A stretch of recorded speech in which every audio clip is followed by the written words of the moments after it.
예수님을 일컬어 뭐라고 그러는 거 아니? 나사렛 예수다 이렇게 일컫잖아요. 따라서 할까요? 나사렛 예수.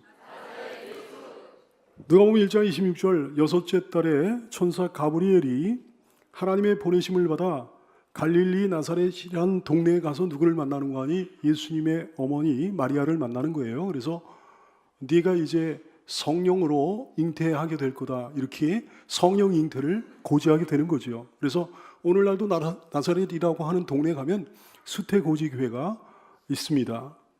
예수님은 그냥 나사렛 예수다 이렇게 불리우는 거예요. 지도를 한번 볼까요?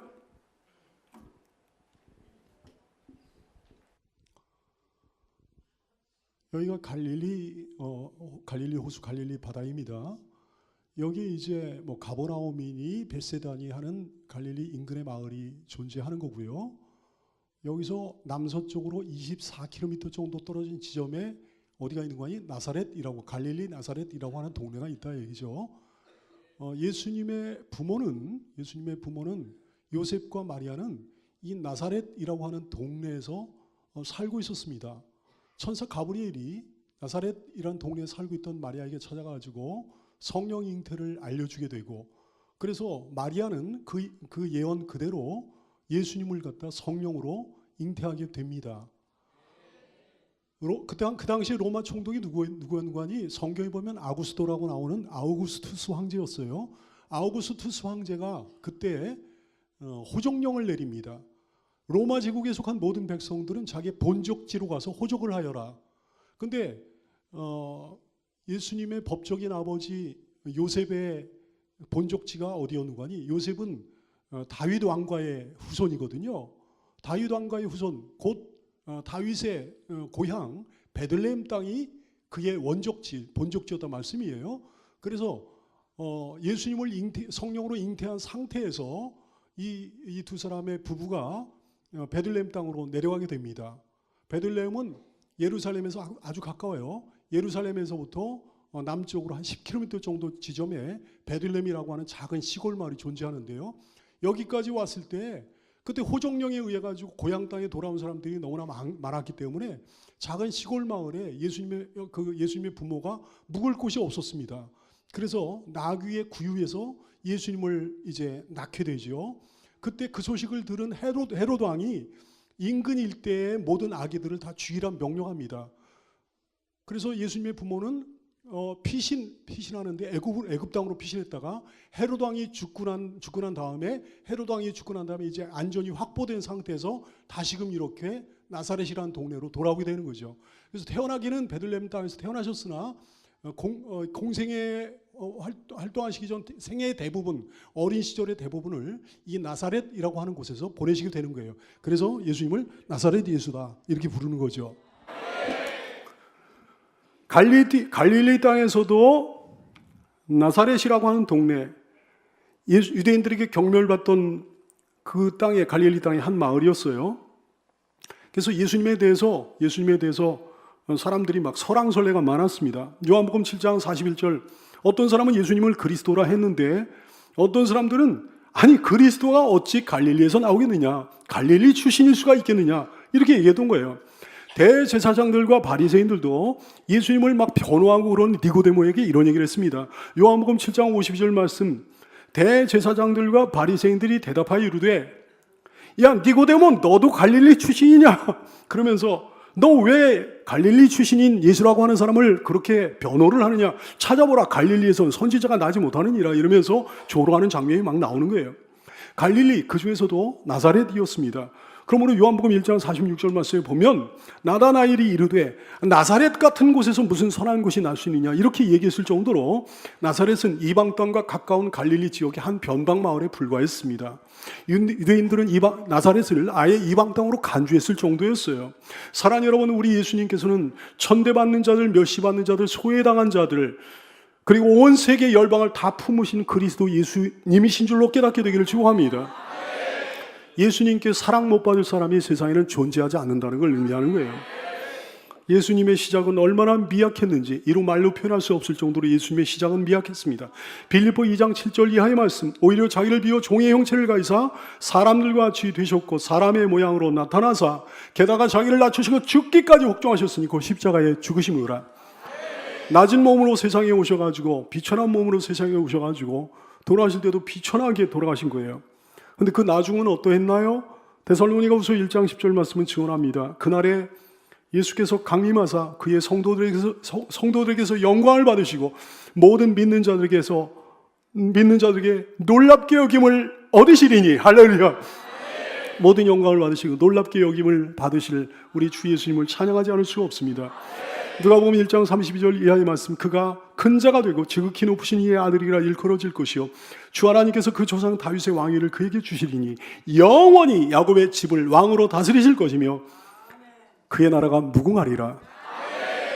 그가 통치하는 하나님의 나라가 무궁하리라. 사랑하는 여러분, 주 안에 있는 여러분, 그리스도 안에 있는 여러분, 여러분의 현재도 지금 미약하지요? 고린도전서 1장 26절 말씀에 그러셨어요. 형제들아 너희를 부르심을 보라. 육체를 따라 지혜로운 자가 많지 않다 그랬어요. 능한 자가 많지 않다 그랬어요. 문벌 좋은 자가 많지 않다 그랬어요. 왜 그런지 압니까? 육체를 따라 좀 지혜로운 자는 대도 않게 교만하거든. 육체를 따라 좀 능하다는 자는 대도 않게 교만하거든. 육체를 따라 문벌 좋은 자는 대도 않게 교만하거든. 그래가지고 신앙생활 잘 못합니다. 교회 다녀도 신앙생활 제대로 잘 못해요. 그래서 그러신 거예요. 육체를 따라 너희를 부르심을 보라. 육체를 따라 지혜로운 자가 많지 아니하면 능한 자가 많지 아니하면 문벌 좋은 자가 많지 아니하지 않느냐. 그러나 그 나중은 어떻습니까? 현재는 미약한 것 같지만 나중 그러하지 아니합니다. 데살로니가후서 1장 12절 말씀, 우리 하나님과 주 예수 그리스도의 은혜대로 우리 주 예수님의 이름이 너희 가운데서 영광을 받으시고 너희도 예수 그리스도 안에서 영광을 받게 하려 함이라.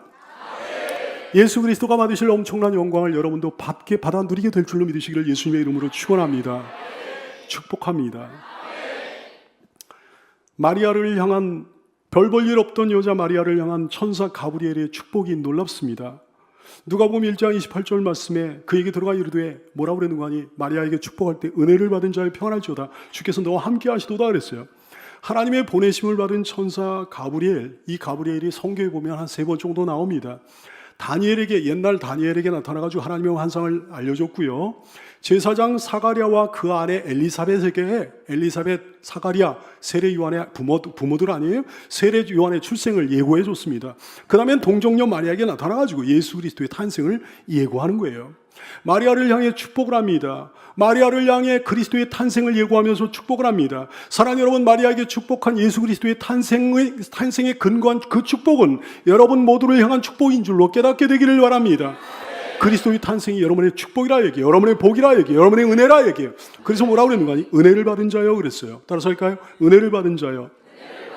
마리아가 은혜를 받은 자예요. 그리고 여러분이 하나님의 은혜를 받은 자입니다. 1장 30절 천사가 이르되 마리아여 무서워하지 말라 내가 하나님께 은혜를 입었느니라 그랬어요. 내가 하나님께 은혜를 입었느니라. 은혜는요 뭘 잘해가지고 받는 게 은혜가 아니에요. 일방적인 하나님의 사랑이 은혜입니다. 일방적으로 주시는 구원의 선물이 은혜예요.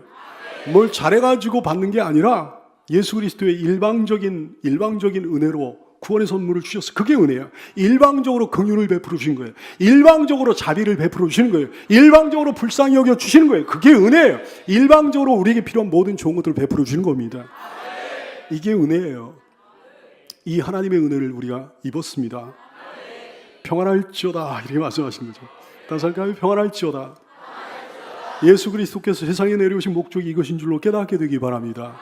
누가복음 2장 14절 말씀, 그러므로 예수님의 탄생에 즈음하여 뭐라고 그랬는가? 지극히 높은 곳에서는 하나님께 영광이요 땅에서는 하나님이 기뻐하시는 사람들 중에 평화로다 그랬어요. 모든 사람들 중에 평화가 아니야. 어떤 사람들에게 이 평화가 해당되질 않아요. 하나님이 기뻐하시는 사람들 중에 평화로다. 요한복음 14장 27절 말씀 예수님이 말씀하십니다. 평안을 너에게 끼치노니 곧 나의 평안을 너에게 주노라. 누구의 평안? 나의 평안, 세상의 평안을 준다고 말씀하신 것이 아니에요. 나의 평안, 예수 그리스도의 평안을 너에게 주노라. 내가 너에게 주는 것은 세상이 주는 것과 같이 아니하니라. 그러니까 세상 사람들은 죽었다 깨어나도 이 평안을 누리지 못한다는 말씀이에요. 세상에는 이 평안이 없다는 말씀이에요. 그러므로 너희는 마음에 근심하지 말고 두려워하지도 말라 이렇게 말씀하시면서 천국을 말씀하신 겁니다. 천국의 평안은 놀라운 평안이에요. 세상에 없는 평안, 세상 사람들이 못 주는 평안이거든. 세상 사람들에게 없는 평안이거든요. 내가 너에게 주는 것은 세상에 주는 것과 같이 아니라 너희는 마음에 근심하지 말고 두려워하지도 말라. 죽음도 두려워하지 않는 평안, 죽음도 극복하는 평안, 죽음 앞에서도 감사하는 평안, 이것이 바로 예수님이 여러분에게 허락하여 주시는 예수님의 평안입니다. 에베소 2장 17절 말씀은 또 오셔서 먼 데 있는 너희에게 평안을 전하시고 가까이 있는 자들에게 평안을 전하셨다 그랬어요. 먼 데 있는 사람에게는 평안을 전하시고 가까이 있는 사람에게는 뭘 주셨다고요? 평안을 전하셨다고. 먼 데 있는 사람에게도 평안이요, 가까이 있는 사람에게도 평안이에요. 그리스도 안에 있는 사람은 평안합니다. 여러분은 평안합니다. 여기에 있든지 교회 밖에 있든지 한국에 있든지 미국에 있든지 여러분 평안합니다. 여러분의 평안을 깨뜨리려고 하는 악한 영들에게 속지 말기를 축원합니다. 예수 그리스도께서 주시는 평안을 여러분 누려야 되는 거 아니었어요? 왜? 주께서 너와 함께 하시니까. 주께서 너와 함께 하시도다. 시작. 마태복음 1장 23절 보라 처녀가 잉태하여 아들을 낳을 것이요 그 이름은 임마누엘이라 하리라 하셨으니 예수님의 이름은 임마누엘이에요. 임마누엘이라는 이름을 번역한 즉 하나님이 우리와 함께 계시다. 하나님이 우리와 함께 계셔요. 우리와 함께 계시는 하나님이 바로 예수님이십니다. 요한복음 1장 14절 말씀이 하나님의 말씀은 곧 하나님이십니다. 말씀이 육신이 되어 사람의 몸이 되어 우리 가운데 거하심에 나의 가운데 거하심에 우리가 그의 영광을 보니 아버지의 독생자의 영광의 은혜와 진리가 충만하더라. 예수 그리스도 그분은 세상에 오신 하나님이십니다. 나에게 오신 하나님이십니다. 여러분에게 오신 하나님이십니다. 예수 그리스도 그분은 나와 함께 하시는 하나님이십니다. 여러분과 함께 하시는 하나님이십니다. 지금 그리스도께서는 우리와 함께 하십니다. 앞으로도 함께 하실 겁니다. 영원히 함께 하실 겁니다. 그러므로 무서워하지 말라 말씀하신 거예요. 평강을 누리라 무서워할 필요가 없다 그러시는 거예요. 30절 말씀 천사가 이르되 마리아여 무서워하지 말라 그랬어요. 우리로 무서워하지 않도록 하기 위해 오신 주님이신 줄로 믿기 바랍니다. 여러분 심판 알아요? 하나님의 심판? 하나님의 심판은 공포 그 자체예요. 지옥 압니까? 지옥은 공포 그 자체예요. 영원한 공포가 계속되는 것이 지옥이에요. 천국에는 그 어떤 공포도 존재하지 않습니다. 그러므로 이 땅을 살아가는 동안 천국의 사람들에게도 하나님께서는 두려움을 제하여 주시는 줄로 믿으시기를 좋아합니다. 항상 두려워하지 말라, 항상 무서워하지 말라 말씀을 하셨어요. 처음에 제자들 부를 때도 예수께서 시몬 베드로에게 이르시되 무서워하지 말아라. 예수님 부활하셨을 때도 마태복음 28장 10절 말씀 이에 부활하신 예수께서 이르시되 무서워하지 말라 그러셨어요. 사랑하는 여러분, 예수님의 탄생으로 인해서 우리는 영육간에 두려움 없는 인생이 될 줄로 믿으시길 축원합니다. 영육간에 두려워하지 말아야 되는 거예요. 요한일서 4장 18절 말씀 사랑 안에 두려움이 없고 온전한 예수님의 사랑이 두려움을 내쫓는다 그랬어요. 두려움에는 형벌이 있습니다. 두려움에는 형벌이 있습니다. 두려움에는 지옥이 있습니다. 두려워하는 자는 사랑 안에서 온전히 이루지 못하였느니라. 참 신기하잖아요. 어떤 상황이 돼도 신기하게 예수님만 생각하면 두려움이 사라져요.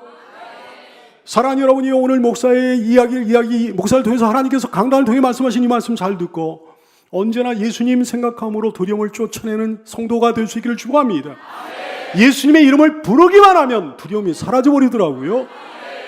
예수님, 나의 주님, 사랑하는 주님 부르기만 하면 두려움이 사라지고 근심이 극복이 되고 그 어떤 공포도 나에게 찾아와가지고 나를 흔들지 못하는 거예요.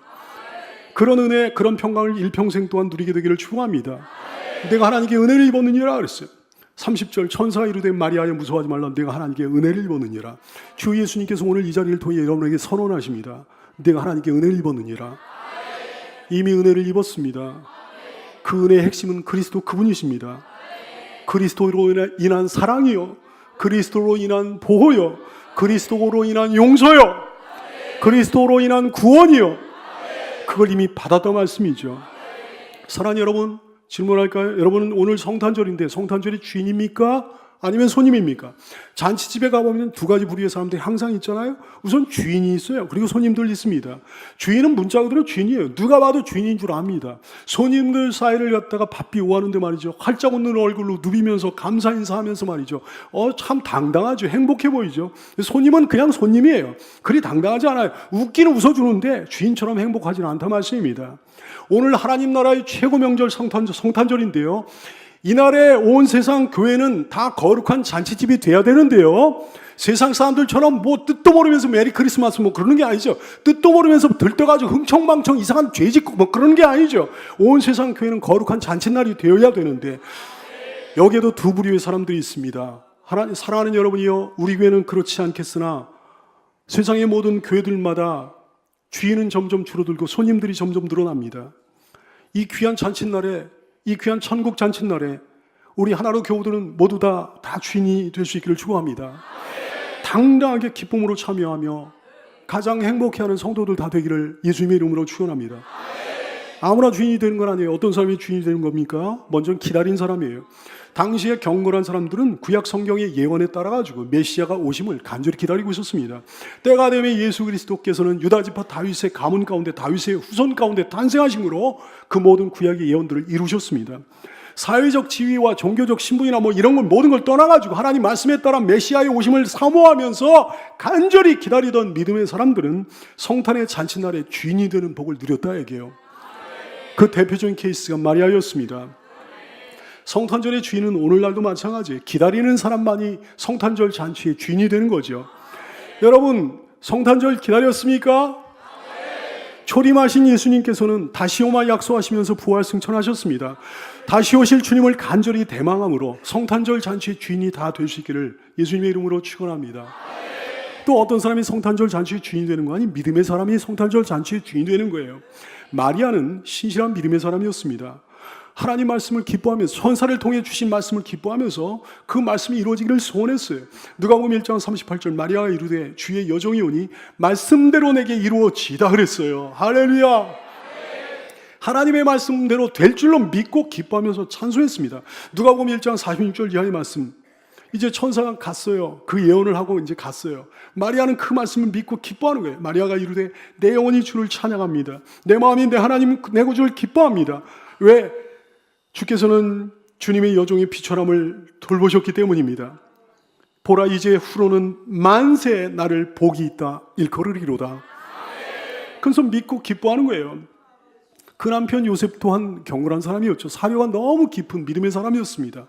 마태복음 1장 18절 이하에 보니까 예수 그리스도의 나심은 이러하니라 그의 어머니 마리아가 요셉과 약혼하고 동거하기 전에 성령으로 잉태된 것이 나타났더니 그의 남편 요셉은 의로운 사람이라 그를 드러내지 않고 사방팔방에 나발 불지 않고 가만히 끊고 자요.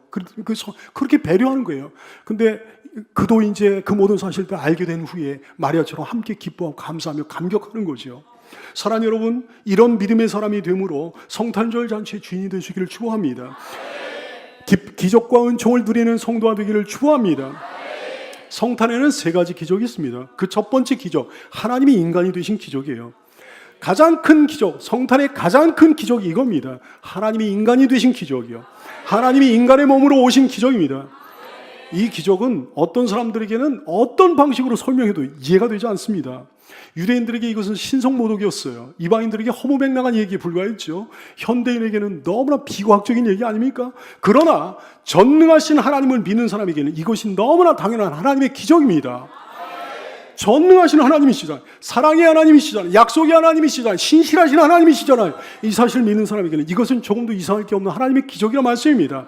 성경을 믿는 사람, 말씀을 믿는 사람에게는 너무나 당연한 하나님의 기적이라는 말씀입니다. 하나님은 이미 오래전에 모든 것들을 다 약속해 놓으셨기 때문입니다. 사랑하는 여러분, 여러분은 이 기적을 믿습니까? 성탄의 두 번째 기적은 처녀 탄생의 기적이에요. 동정녀 탄생의 기적이에요. 남자를 전혀 알지 못한 마리아가 아들을 낳았습니다. 누가복음 1장 34절, 마리아가 천사에게 말하되 나는 남자를 알지 못하니 어찌 일이 있으리까 그랬어요. 이 기적 또한 어떤 사람들에게는 도무지 이해하기 힘든 기적이에요. 어필이 되지 않는 거예요. 그러나 전능하신 하나님을 믿는 사람에게는 이것이 너무나 당연한 하나님의 기적이죠. 이상할 게 하나도 없는 거예요. 사랑의 하나님을 믿는 사람, 약속의 하나님을 믿는 사람, 신실하신 하나님을 믿는 사람에게 이것이 조금도 이상한 게 아니에요. 성경을 믿는 사람, 말씀을 믿는 사람에게는 너무나 당연한 하나님의 기적입니다. 하나님은 이미 말씀을 통해 모든 것들을 다 약속해 놓으셨기 때문입니다. 이사야 7장 14절 말씀, 이미 오래전에, 예수님이 나시기 오래전에 구약을 통해서 이사야 선지자를 통해 가지고 하나님 말씀하셨어요. 그러므로 주께서 친히 징조를 너에게 주실 것이라. 보라, 처녀가 잉태하여 아들을 낳을 것이요 그의 이름을 임마누엘이라 하리라.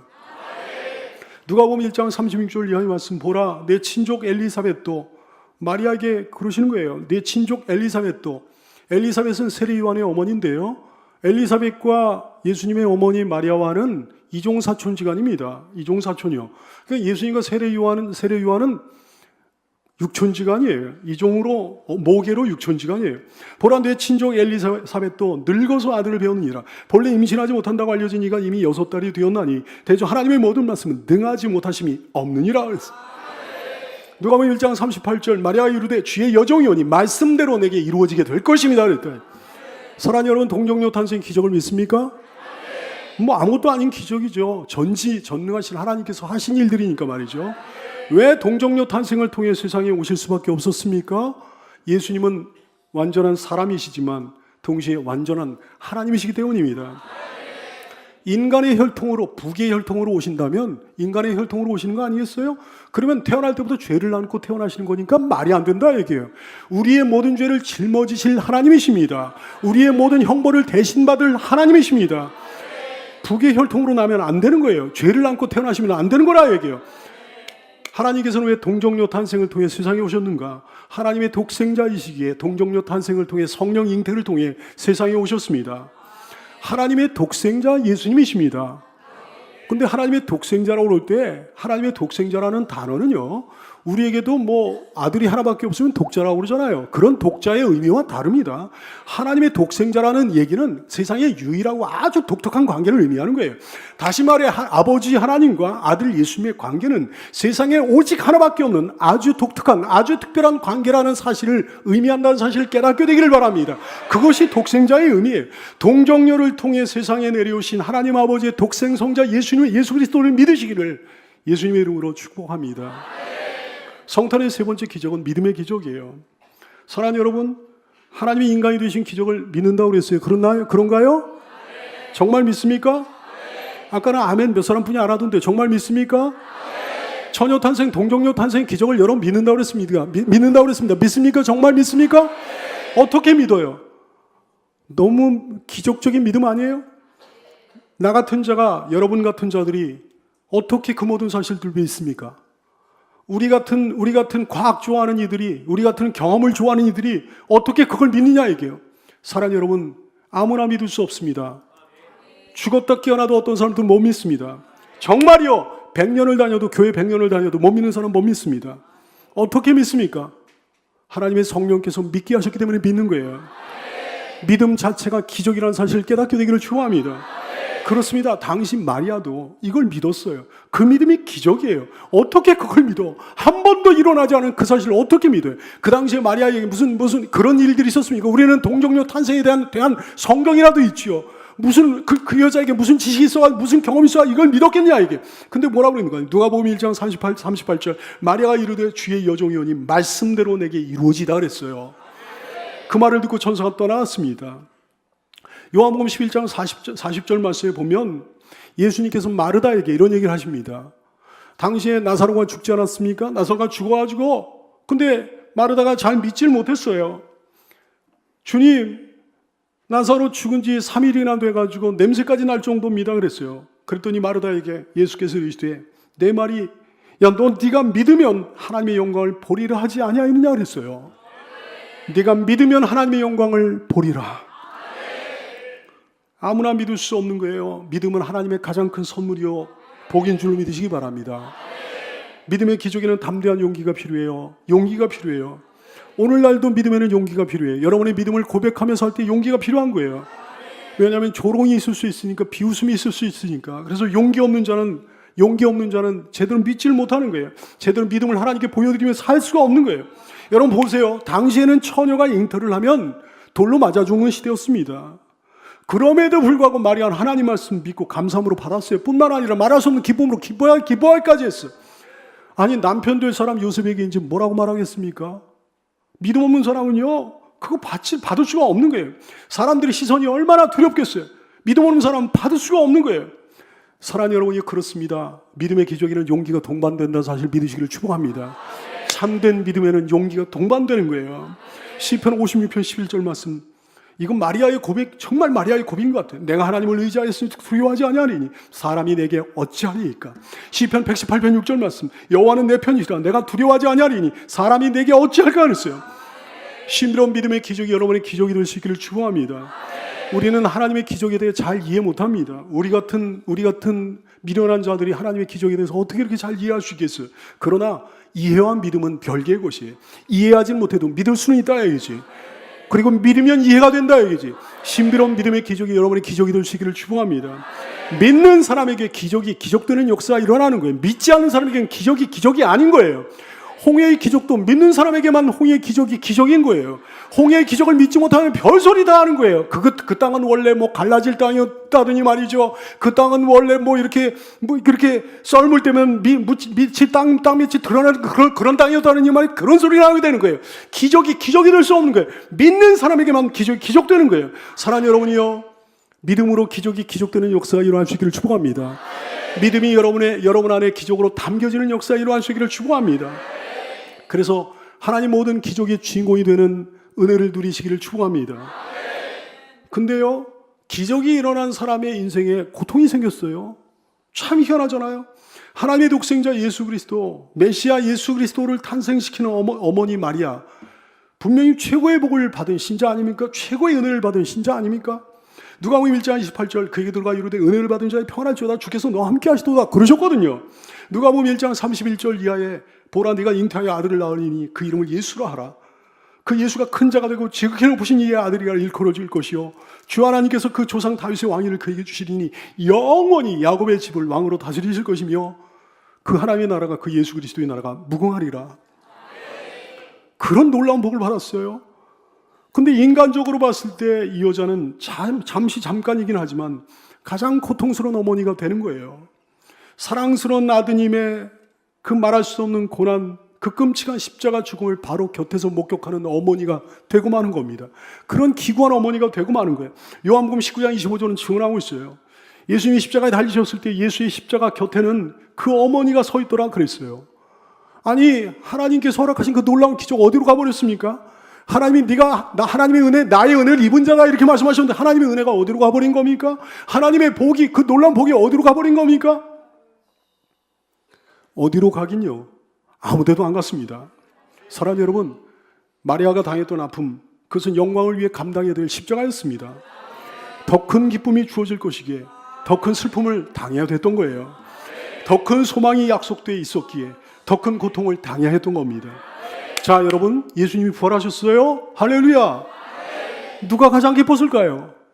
마리아였을 거예요. 예수님으로 인한 구원의 소망, 부활의 소망, 천국의 소망, 그 모든 것이 가장 큰 자가 누구였겠습니까? 마리아였을 거예요.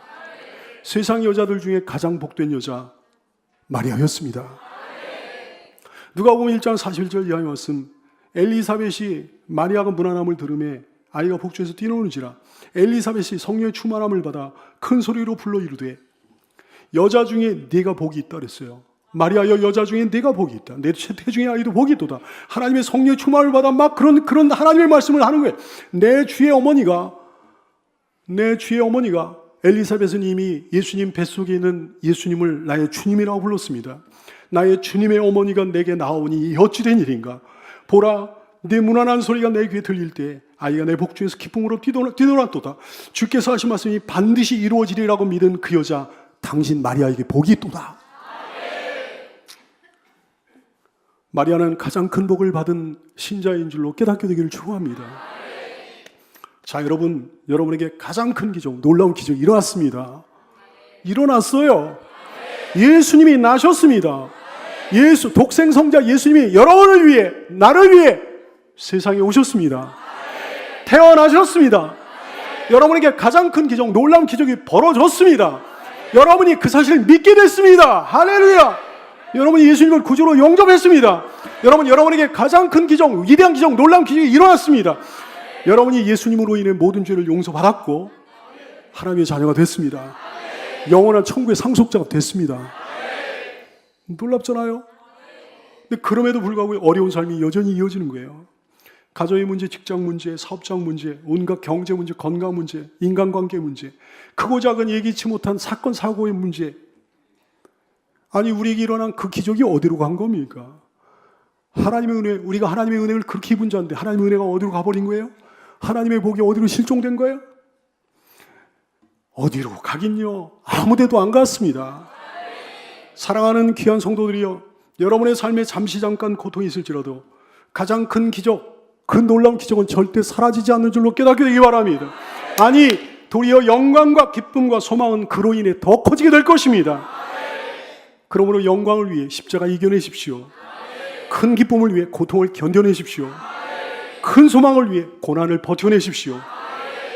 여러분을 안고 계신 분, 여러분을 지금도 안고 계신 분, 고난 속에서도 여러분을 안고 계신 분, 변함없이 안고 계신 분, 영원히 안고 계신 분, 여러분의 영원한 히어로 예수님이십니다.